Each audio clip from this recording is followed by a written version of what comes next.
औज़ुबिल्लाहिमिनश्शैतानिर्रजीम बिस्मिल्लाहिर्रहमानिर्रहीम। Lecture number 7 and 8 मैंने इसलिए लिखा है कि 2 टॉपिक करेंगे इंशाल्लाह आज इस लेक्चर में कवर करेंगे। इससे पहले हमने लेक्चर नंबर 5 and 6 किया था, तो इसमें हमने कंपोनेंट ऑफ कंप्यूटर सिस्टम शुरू की थी और इसके साथ मैंने आप लोगों को एक असाइनमेंट भी दे दिया। ठीक है, तो उसी लेक्चर में हमने कंप्यूटर हार्डवेयर भी किया। ठीक है, और हार्डवेयर के साथ हमने सिस्टम यूनिट किए। सिस्टम क्या होती थी, जो कंप्यूटर में जो बॉक्स होता है जिसको हम टावर भी कहते हैं, आम तौर पर ज़्यादातर स्टूडेंट्स को सीपीयू कहते हैं। जिस तरह मैंने आपको बताया कि वो सीपीयू नहीं होता, सीपीयू तो प्रोसेसर होता है, जिस तरह हमने 4th जनरेशन कंप्यूटर में भी पढ़ा था। और कल के जो लेक्चर था, lecture number 5th and 6th, उसमें भी हमने डिटेल से सीपीयू को पढ़ा, समझा कि सीपीयू क्या होता है, कौन सा काम करता है और किस तरह ही करता है। अब हम एक नया टॉपिक शुरू करते हैं जिसको हम कहते हैं RAM and ROM. RAM random access memory और रोम रीड ओनली मेमोरी। ये कौन सी मेमोरी है, क्या करता है, किस तरह ये काम करता है, इसके बारे में आज हम पढ़ेंगे। तो lecture number introduction to computer, lecture number 7 and 8। ठीक है, रैम एंड इट्स टाइप और रोम और इसके टाइप्स, ये हम पढ़ेंगे। ठीक है, तो कंप्यूटर की कॉन्सेप्ट से पहले मैं आप लोगों को डेली लाइफ में आम तौर पर जो एक कॉन्सेप्ट आपको एक मिसाल देता हूँ रैम के हवाले से कि रैम कैसा काम करता है। तो 1 मिनट के लिए आप लोग क्या कर ले, कंप्यूटर की कॉन्सेप्ट को एक साइड पे कर ले और मैं आप लोगों को एक डेली लाइफ की एग्जांपल देता हूँ। मिसाल के तौर पर आप एक रूम में बैठे हुए स्टडी करते हो। ठीक है, और आपके घर में एक दूसरा रूम है जिसमें आपकी जो बुक्स है वो स्टोर है, वहाँ पर पड़े हैं।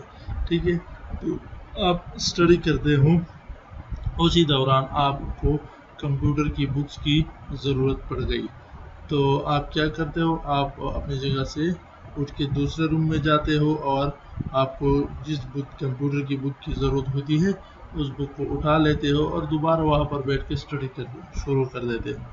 इसी तरह इसी दौरान आप लोगों को कुछ टाइम बाद आपको एक दूसरे बुक या फिज़िक्स या केमिस्ट्री की बुक की ज़रूरत पड़ गई, तो आप क्या करते हो, आप फिर उसी तरह जाकर दूसरे रूम में चले जाते हो और वहाँ से केमिस्ट्री का बुक उठाते हो और फिर उसकी स्टडी शुरू करते हो।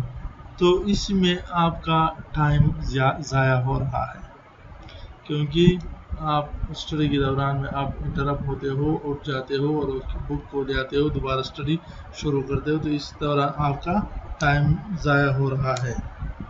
इसकी साथ एक और एग्जांपल इस तरह है, इसके साथ आप ये भी कर सकते हो कि आपके साथ एक शेल्फ होता है। मिसाल के तौर पर जब आप स्टडी शुरू करते हो और आपके साथ एक शेल्फ होता है और जिस बुक की आपकी ज़रूरत है, केमिस्ट्री, बायो, फिज़िक्स और मैथ्स वगैरह की, जिस बुक की आपको ज़रूरत पड़ती है, आपको मालूम है कि इन बुक्स की मुझे ज़रूरत है, उस शेल्फ में डालते हो और अपने साथ दूसरे रूम में ले जाते हो और अपने टेबल पर रख लेते हो। जब आप स्टडी करते हो, जिस बुक की आपको ज़रूरत पड़ती है उस बुक को वहाँ से ओपन कर देते हो, तो आपको उठ जाना, दूसरे रूम में जाना नहीं पड़ता। तो यहाँ पर आपका क्या होता है, आपका टाइम सेविंग होता है और आपका काम भी आसानी के साथ हो जाता है।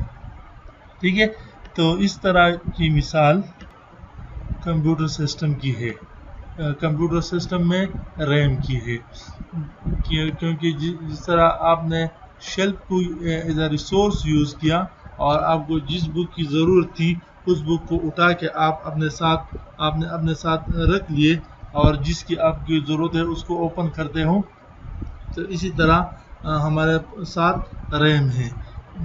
जो दूसरे कमरे में आपका जो लाइब्रेरी है या आपके जो बुक्स वहाँ पर स्टोर है, उसकी मिसाल कंप्यूटर सिस्टम में हमारे साथ हार्ड डिस्क है।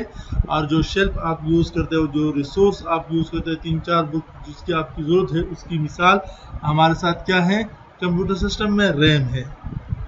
ठीक है, जो दरमियान में रिसोर्स बन गया और रैम को यूज़ करते हुए आपकी टाइम सेविंग हो गई और आपका काम जल्दी जल्दी हो गया। इस तरह कंप्यूटर सिस्टम में हम जब प्रोसेस जो यहाँ पर इसी डेली लाइफ में मैंने जो आपकी मिसाल है वो प्रोसेसर की है। जो शेल्फ है जिसमें आपने 3-4 बुक रख दिए, फिजिक्स की, केमिस्ट्री की, मैथ्स की, बायो की, जिसकी आपको ज़रूरत है, उसकी मिसाल हमारे साथ रैम की है। और जो दूसरे रूम में आपकी अलमारी वगैरह है, वहाँ पर जो आपके बहुत ज़्यादा बुक्स पड़े हैं, उसकी मिसाल हमारे साथ कंप्यूटर सिस्टम में हार्ड डिस्क की तरह है। ठीक है, तो इसी तरह प्रोसेसर जो है वो हार्ड डिस्क से डायरेक्ट डेटा नहीं लेता, क्योंकि हार्ड डिस्क की स्पीड बहुत ज़्यादा स्लो होती है और प्रोसेसर की स्पीड बहुत ज़्यादा तेज़ होती है। जब हार्ड डिस्क से डेटा लेते तो उसी में टाइम लगता है। तो इस तरह जिस डेटा को हमारी ज़रूरत होती है, सबसे पहले हम उसको रैम में ले आते हैं और इसके बाद जब हार्ड डिस्क को उसकी सारी प्रोसेसर को उसकी ज़रूरत होती है, डायरेक्ट वो रैम से ले लेता है। प्रोसेसर डायरेक्टली हार्ड डिस्क से डेटा नहीं लेता। वो क्या करता है, वो डेटा लेता है। रिकॉर्डिंग स्टार्ट है कि नहीं? हाँ, स्टार्ट है। वो डेटा लेता है किससे? रैम से। तो ये हमारे साथ डेली लाइफ में इसकी मिसाल हो गई। अब जो स्लाइड में मैंने लिखा है वो पढ़ लेते हैं कि रैम क्या है और रोम क्या है। RAM stand for random access memory. RAM के क्या है? रैंडम एक्सेस मेमोरी है। It is also called direct access memory. इसको हम डायरेक्ट एक्सेस मेमोरी, इसका दूसरा नाम ये भी है, डायरेक्ट एक्सेस मेमोरी भी हम इसको कहते हैं। RAM is use to store data and instruction temporary. यहाँ पर एक बात और आ गई, टेम्पररी। रैम जो है ये टेम्पररी हमारे पास, या इसमें जो डाटा स्टोर होता है वो टेम्पररी स्टोर होता है, वो परमानेंटली स्टोर नहीं होता। जब आप कंप्यूटर को ऑफ कर देते हो तो रैम में जो डेटा स्टोर होता है वो लॉस हो जाता है। ठीक है, बाद में ये चीज़ें मैं आपको बताता हूँ। A program must be loaded into RAM before execution. इस तरह मैंने आपसे कहा कि प्रोसेसर डायरेक्टली हार्ड डिस्क से डेटा नहीं लेता, वो रैम से लेता है।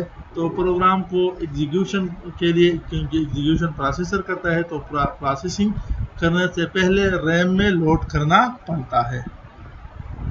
RAM is volatile memory. Volatile memory कैसे कहते हैं ये भी मैं आपको बताता हूँ। A content are lost when the power is turn off. ठीक है, वोलेटाइल मेमोरी ये है वो कि इसकी जो मेमोरी है वो टेम्पररी है, वो परमानेंटली स्टोर नहीं है। जब कंप्यूटर सिस्टम, ये मिसाल के तौर पर आप लोगों के जो मोबाइल है, इसमें मिसाल के तौर पर आपने 2-3 एप्लीकेशन शुरू किया, एक एप्लीकेशन आपने ऑन किया और जो दरमियान वाली बटन है वो आपसे लग गई, ठीक है, तो वो ख़त्म होता है, स्क्रीन से चला जाता है। लेकिन साइड वाले बटन से जब तुम दोबारा क्लिक करते हो तो वहाँ से तुम इसको ले आते हो, क्योंकि रैम में वो वैसे ही ओपन पड़ा रहता है। और जब आप इस तरह 2-3 प्रोग्राम को स्टार्ट कर देते हो और अपने मोबाइल को बंद कर देते हो, ऑफ कर देते हो, या आपके मोबाइल में चार्ज ख़त्म हो जाती है और दोबारा ऑन कर देते हो, तो वो एप्लीकेशन वहाँ पर नहीं होगा। जो साइड वाले बटन से आप दोबारा ओपन करते हो वहाँ पर नहीं होता, क्योंकि वो रैम में पड़ा होता है। और रैम हमारे पास क्या है, वो टेम्पररी मेमोरी है और इसकी जो कंटेंट है वो लॉस हो जाती है जब ये पावर अप होता है। और वोलेटाइल मेमोरी भी इसे कहते हैं, क्योंकि वोलेटाइल मेमोरी कैसे कहते हैं? टेम्पररी मेमोरी, जो मतलब ख़त्म हो जाती है आप करने से, इसको हम वोलेटाइल मेमोरी भी कहते हैं। RAM is also called main memory और प्राइमरी मेमोरी। रैम को हम मेन मेमोरी और प्राइमरी स्टोरेज भी कहते हैं। ठीक है। RAM play very important role in the processing speed of computer।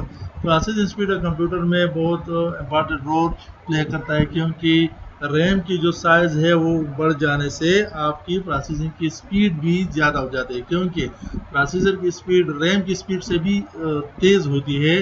Processor को जितना तेज़ इंस्ट्रक्शन मिलता है उसकी अपनी स्पीड तो तेज़ होती है, लेकिन अगर रैम की स्पीड ज़्यादा है तो वो जल्दी प्रोसेसर को इंस्ट्रक्शन देगा, उसमें मेमोरी ज़्यादा आ जाएगी, तो इंस्ट्रक्शन जल्दी देगा, तो इस तरह इसके साथ साथ उसकी स्पीड भी तेज़ हो जाती है।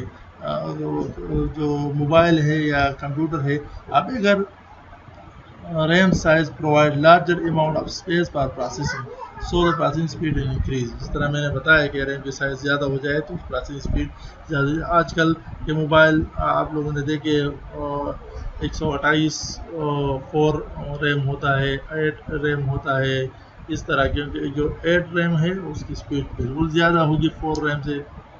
ठीक है, क्योंकि इसकी साइज़ डबल है तो इसमें मेमोरी भी ज़्यादा आती है, और ये इसकी वजह से उसमें वो जो हैंग होता है मोबाइल या कंप्यूटर वो भी नहीं होगा जिसकी रैम ज़्यादा हो। ठीक है, तो रैम आपने पढ़ लिया। रैम क्या है? रैम हमारे पास वोलेटाइल मेमोरी है, इसको हम प्राइमरी मेमोरी भी कहते हैं, इसको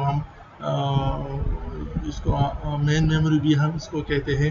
ठीक है, और इसमें जो कंटेंट होता है, जब एक प्रोग्राम को या एक एप्लीकेशन को आप ओपन करते हो तो सबसे पहले रैम में लोड होता है। रैम से प्रोसेसर डायरेक्टली हार्ड डिस्क से डेटा नहीं लेता, वो रैम से डेटा लेता है। ठीक है, और जो प्रोग्राम को लोड करना जो ओपन करते हो आप लोग, तो सबसे पहले रैम में लोड होता है।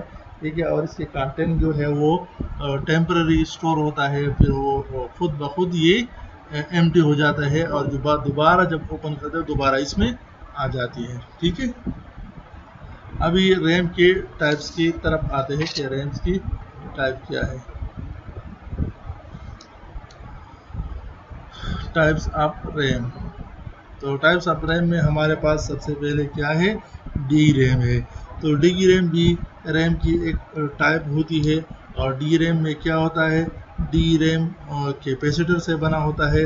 तो इसमें जो आप लोगों को पता है कि कैपेसिटर अपने साथ चार्ज को ज़्यादा देर तक होल्ड नहीं कर सकता, तो इसलिए इसको कंटिन्यूसली इसको पावर देना पड़ता है और बार बार इसको रिफ्रेश करना पड़ता है।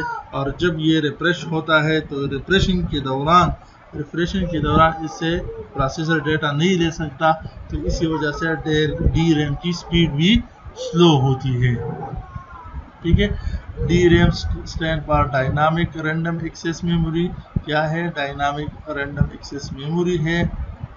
It is use in most of computer, ज़्यादातर कंप्यूटर में ये यूज़ होता है। It is the least expensive kind of RAM है। ठीक है, it required an erected current to maintain its erected state. ठीक है, तो जिस तरह मैंने आपको बताया कि इसको बार बार चार्ज देना पड़ता है, क्योंकि ये बार बार रिफ्रेश हो जाती है, इसमें कैपेसिटर लगे होते हैं, इसलिए ये इसको इरेक्टेड करंट इसको दरकार होती है। The erected charge of D RAM decrease with time that may be result in loss of data. जब इसकी चार्ज इसमें जो टाइम के साथ साथ इसकी चार्ज डिक्रीज होती है, तो इसलिए चार्ज देना पड़ता है, इसलिए रिफ्रेश करना पड़ता है कि ताकि कोई डेटा लॉस ना हो जाए।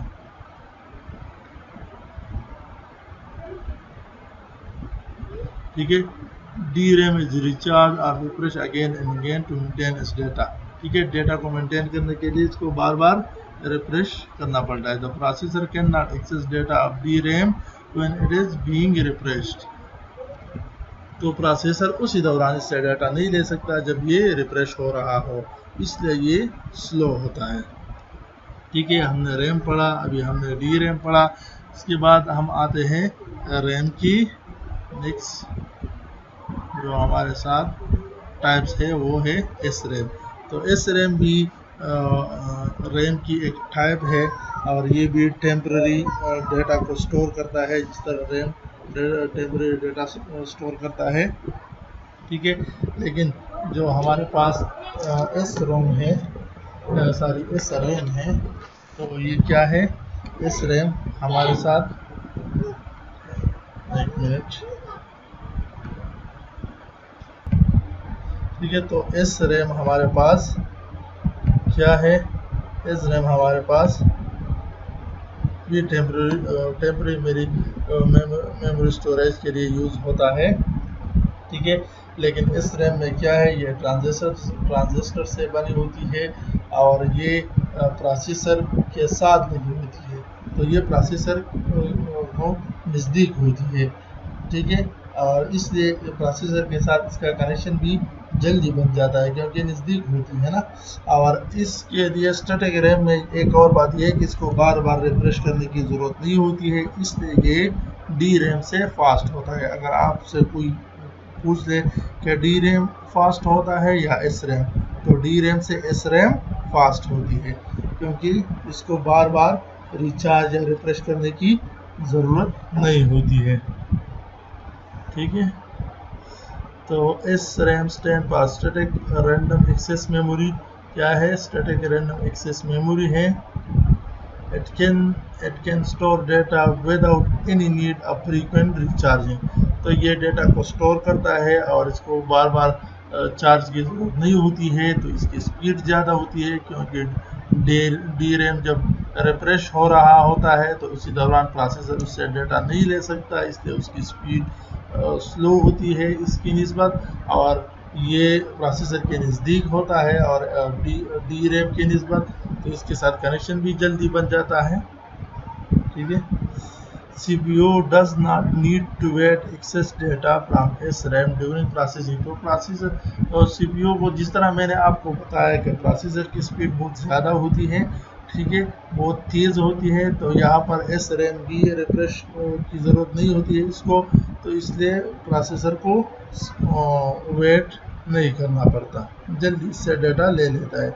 That's why SRAM is faster than DRAM। SRAM is more expensive than DRAM। It is normally used to build very fast memory known as cache memory। तो ये नॉर्मली SRAM कैशे मेमोरी में cache memory बनाने में ये use होता है, ठीक है। तो SRAM और DRAM के दरमियान आप लोगों ने फर्क समझा कि SRAM में क्या होता है और DRAM में क्या होता है, ठीक है। एक और भी रैम है, ये तो ज़्यादातर बुक्स में नहीं है, लेकिन मैं आप लोगों को कुछ इसके बारे में भी बताता हूँ। M RAM stand for magnetic store random access memory. It store data using magnetic charge instead of electric. तो यहाँ पर क्या है, इलेक्ट्रिक चार्ज के बजाय यहाँ पर मैग्नेटिक है, ठीक है। M RAM use less power than other RAM technology. तो ये इसकी एक एडवांटेज है। एस रैम की एक एडवांटेज क्या थी, एस रैम की एडवांटेज ये थी कि बार बार रिफ्रेश करने की ज़रूरत नहीं होती थी। यहाँ पर इसकी एडवांटेज क्या है, ये इसको कम पावर दरकार है, तो कम पावर की वजह से ये जो हमारे साथ पोर्टेबल जो चार्ज वाले डिवाइस होते हैं, तो ज़्यादातर उसी में ये यूज़ होता है। So it is ideal for portable device, ठीक है। तो पोर्टेबल डिवाइस में ये ज़्यादातर यूज़ होता है क्योंकि इसको चार्ज करने की ज़रूरत नहीं होती। अब हम आते हैं रीड ओनली मेमोरी की तरफ, ठीक है। इससे पहले हमने रैम पढ़ा, ठीक है, रैंडम एक्सेस मेमोरी। अब हम आते हैं रोम की तरफ, रीड ओनली मेमोरी, ठीक है। जिस तरह रैम कंप्यूटर सिस्टम की एक मेमोरी थी, ठीक है, जो अभी हमने पढ़ा, जो रैम भी कंप्यूटर सिस्टम की एक मेमोरी है, इसी तरह रोम भी कंप्यूटर सिस्टम की एक मेमोरी है। लेकिन रैम में जो डेटा था वो टेम्परेरी तौर पर सेव होता था, टेम्परेरी तौर पर स्टोर होता था। आरजी तौर पर कंप्यूटर जब ये स्टोर होता था रैम का, जो कंप्यूटर सिस्टम ऑफ हो जाता था तो उसका जो डेटा था वो लॉस हो जाता था। लेकिन रोम में ऐसा नहीं है, ठीक है। रोम में जो डेटा होता है वो परमानेंटली स्टोर होता है। यूज़र या जो मैन्युफैक्चर है बनाने वाला इसमें डेटा रोम में एक दफ़ा स्टोर करता है, ठीक है, जब ये बनाता है। तो जब इसमें डेटा स्टोर होता है तो जब कंप्यूटर अप होता है तो इसकी जो डेटा है उसमें कोई फर्क नहीं पड़ता, वो परमानेंटली स्टोर होता है, ठीक है।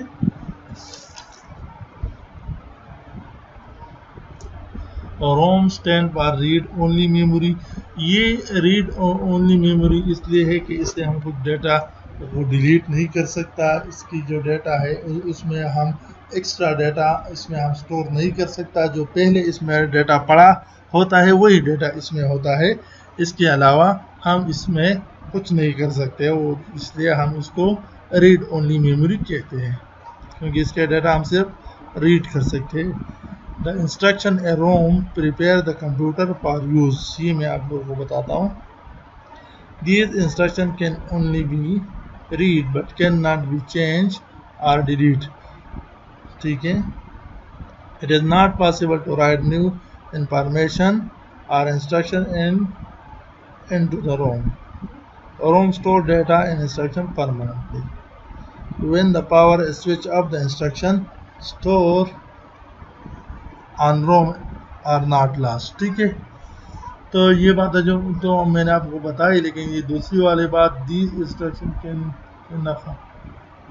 ये it is not the instruction in ROM prepare, ये दूसरी वाली थी। instruction in ROM prepare the computer for use।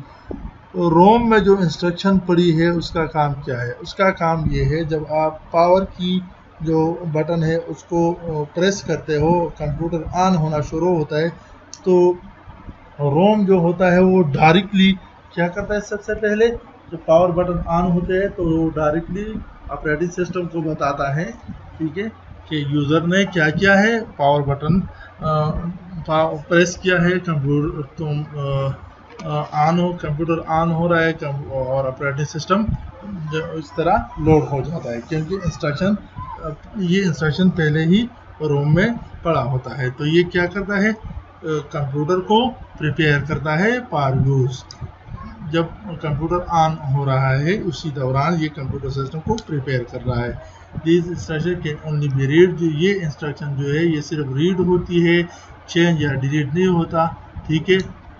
It is not possible to write new information or instruction on into the ROM, और ये पॉसिबल नहीं है जब एक बार आप इसमें डेटा को डाल देते हो, डेटा को स्टोर कर देते हो, ठीक है, तो यूज़र के लिए पॉसिबल नहीं है कि ये इसमें डेटा दोबारा डाल देते हैं या दोबारा स्टोर कर देते हैं, क्योंकि अभी जो नया किस्म के इसमें टाइप्स होती है, जो पी रोम है उसमें तो दोबारा नहीं डाल सकते, और लेकिन जो ई पी रोम और डबल ई पी रोम है आगे हम पढ़ेंगे, उसमें आप लोग स्पेशल डिवाइस को यूज़ करते हुए या मैन्युफैक्चर इसमें दोबारा डेटा डाल सकता है, ठीक है। रोम में जो डेटा है वो परमानेंटली स्टोर होता है। When the computer switch off the instruction store in ROM not lost, जो इंस्ट्रक्शन है वो लॉस्ट नहीं होता, ठीक है। कॉल आ रही है, इसको मैं देख लेता हूँ।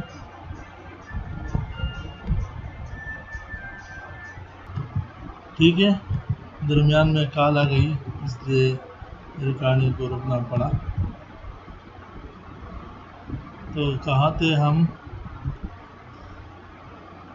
हाँ, तो when the power is switch off the instruction store in ROM are not lost, जब पावर जब सिस्टम या मोबाइल ऑफ होता है तो जो रोम होता है इसकी जो इंस्ट्रक्शन होती है या इसमें जो डेटा होता है वो लॉस्ट नहीं होता, क्योंकि वो परमानेंटली स्टोर होता है। That's why ROM is called non volatile memory, इसलिए रोम को नॉन वोलेटाइल मेमोरी कहते हैं, ठीक है।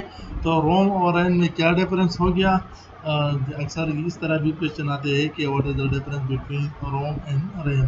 तो रैम हमारे पास क्या है? वोलेटाइल मेमोरी है, और रोम हमारे पास क्या है? नॉन वोलेटाइल मेमोरी है। रैम जो होता है उसमें जो डेटा होता है, पावर ऑन होती है तो इसके डेटा लॉस होता है। रोम में इस तरह नहीं होता, ठीक है। और रोम में बायोस होता है, रैम में बायोस नहीं होता। बायोस वो इंस्ट्रक्शन होता है जो डेटा को क्या करता है, दोबारा कॉल आ गई, सारी दरमियान में कॉल आ गया था दोबारा, ठीक है। तो रैम हमारे पास क्या, रोम हमारे पास क्या है, नॉन वोलेटाइल मेमोरी है। अब आते हैं रोम की, हाँ इसमें और भी है, ठीक है।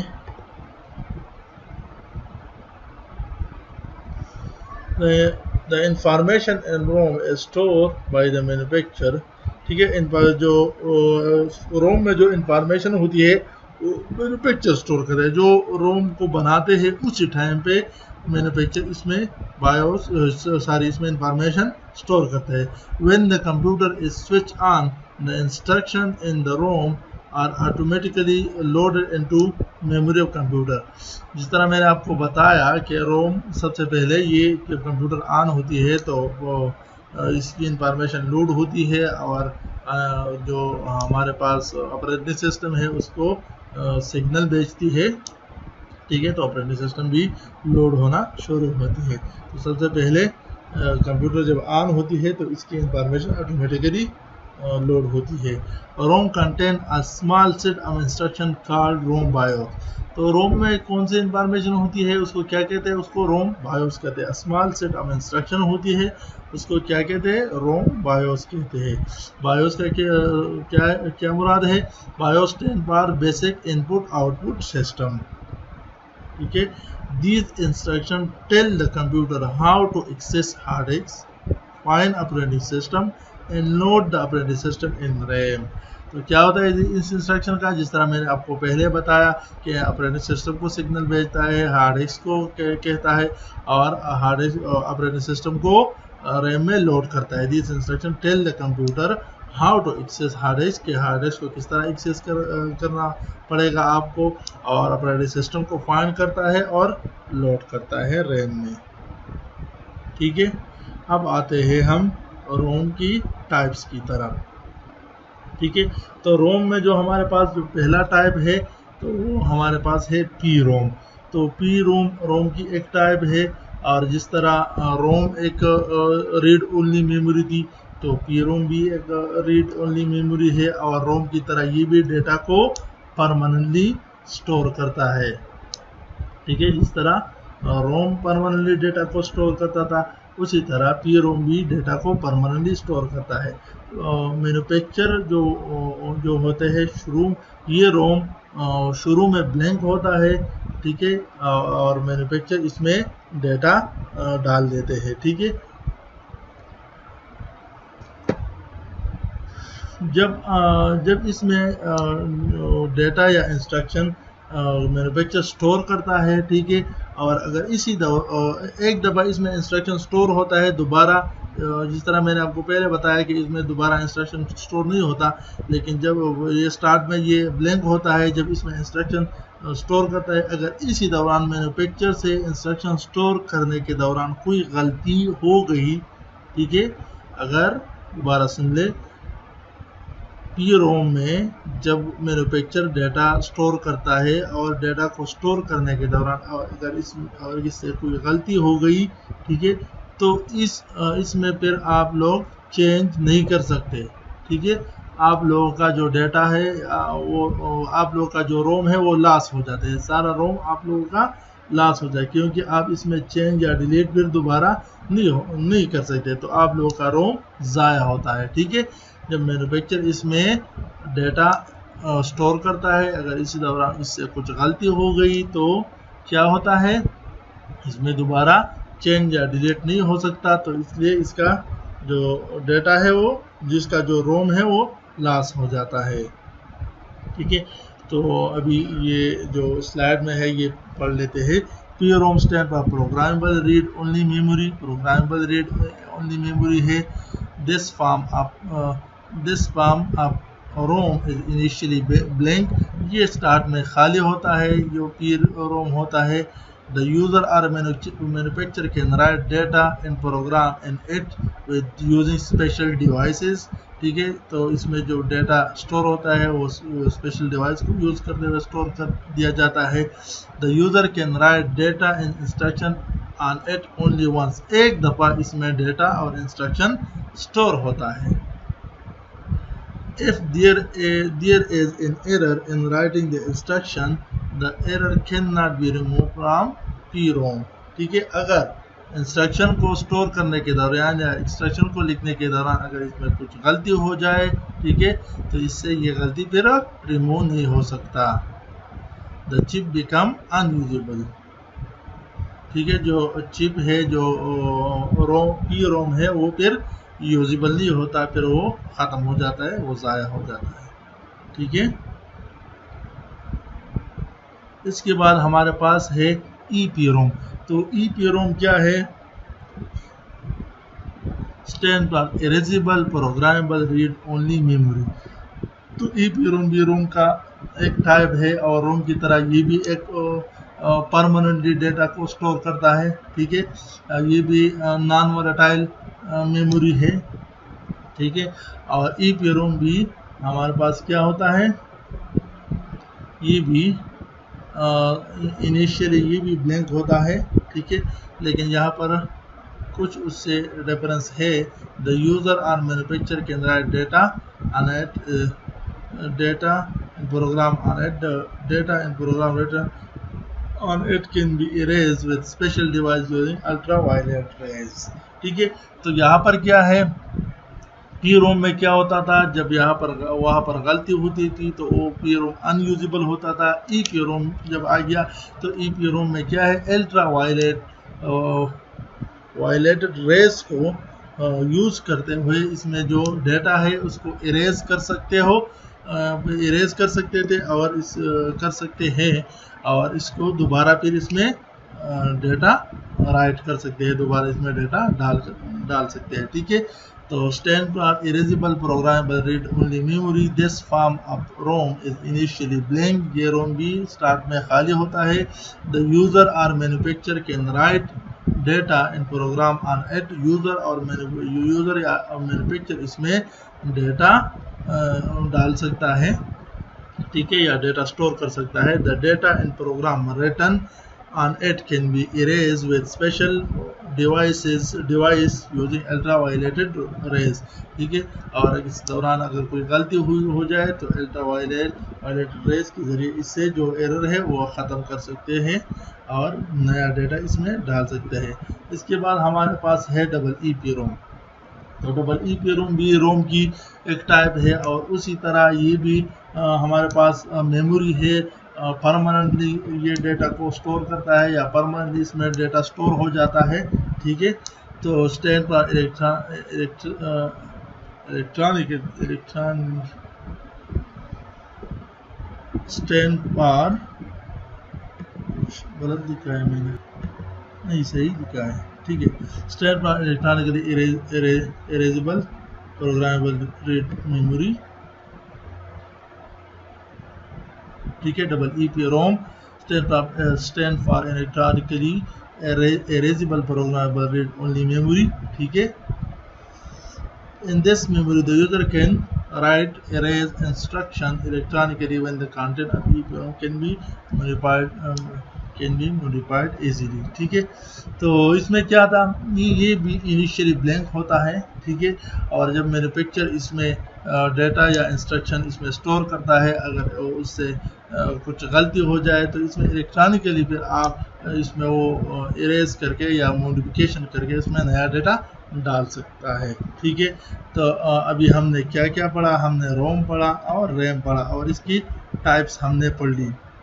ठीक है, कि रोम क्या है और रैम क्या है. अगर इसमें कोई मसला है आप लोगों को तो आप लोग मुझसे क्वेश्चन कर सकते हो. ठीक है, थैंक यू, खुदा हाफिज़. ये हमारे पास लेक्चर नंबर 6 और 7 था मेरे ख्याल में, 7 और 8 था. तो इंशाल्लाह मैं कोशिश करता हूँ कल संडे को मैं आप लोगों के लिए 9, 10, 11 ये मैं आप लोगों को एक दो टॉपिक इसमें रहते हैं, कैशे मेमोरी और रजिस्टर, और बसेस है, लेकिन बसेस मेरे ख्याल में नेक्स्ट चैप्टर में है, तो मैं देखता हूँ, तो इसको हम कल ही ख़त्म करेंगे इस चैप्टर को। थैंक यू, खुदा हाफिज़।